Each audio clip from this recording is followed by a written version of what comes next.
আসসালামু আলাইকুম। কেমন আছেন সবাই? আশা করি সবাই ভালো আছেন। বন্ধুরা, আজকে আমি চলে আসলাম আমাদের ছাদ বাগানে। দেখুন, ছাদ বাগানে সবজি চাষ করে আসলেও যে পরিবারের চাহিদা মেটানো যায় এটা একদমই বাস্তব। কারণ আল্লাহর অশেষ নেয়ামত। দেখেন, আমি ছাদ বাগানে কিছুদিন আগে একটি দুন্দুল গাছ লাগিয়েছি এবং পর্যাপ্ত পরিমাণ পানিও দিয়েছি। তো দেখি ভালোই ফলন ধরছে। আজকে আপনাদের দেখাতে চাই যে দেখুন কিভাবে দুন্দুল সংগ্রহ করলাম। একটা দুন্দুলের সাইজও অনেক বড় বড়। তো আসলে কি বলবো, যে সবজি চাষাবাদ করতে গেলে মানে যদি সদিচ্ছা থাকে, কেউ চায়, তাহলে কিন্তু সে আসলে সম্ভব, যে কোনো কাজই সম্ভব।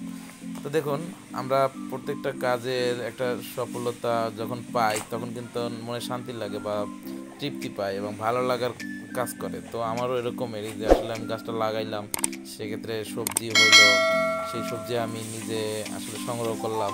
এটা আনন্দের বিষয়, খুবই আনন্দের বিষয়। তো আমি আমি আপনাদেরকে এই জন্য শেয়ার করলাম যে আসলে দেখেন, ছাদ বাগানের ইচ্ছা করলে আসলেই সবজি চাষাবাদ করে পরিবারের চাহিদা মেটানো সম্ভব। এমনকি বাণিজ্যিকভাবেও চাষাবাদ করা যায়, কিন্তু সেটা ব্যাপক পরিসরে। তবে আসলে যদি ওইভাবে চাষাবাদ করে মোটামুটি পরিবারের চাহিদা মেটানো সম্ভব আমি মনে করি। যাই হোক, দেখুন আসলে সবজিগুলো অনেক সুন্দর এবং এখানে সিম গাছও লাগানো আছে। এই যে আমার বাবু, ও দুন্দুল ধরে আছে।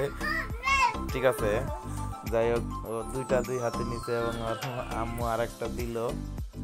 আর ও আবার একটা মুখের মধ্যে নিয়ে, এই যে, ঠিক আছে।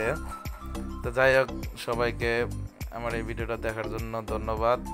আর এরকম ছাদ বাগান যদি আপনারা করতে চান তাহলে ভিডিওটা দেখবেন এবং ভালোভাবে এবং অন্যদেরকে সাথে শেয়ার করবেন এবং নিজেরাও উৎসাহ পেয়ে করতে পারেন। আশা করি ভালো হবে। ভালোভাবে করতে চাইলে পারবেন ইনশাআল্লাহ। ঠিক আছে, ধন্যবাদ সবাইকে। আসসালামু আলাইকুম।